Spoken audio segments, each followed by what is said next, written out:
The 20th of May, 2024.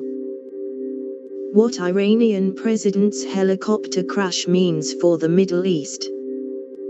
Iran views itself as the chief patron of Palestinian resistance to Israeli rule, and top officials have called for Israel to be wiped off the map.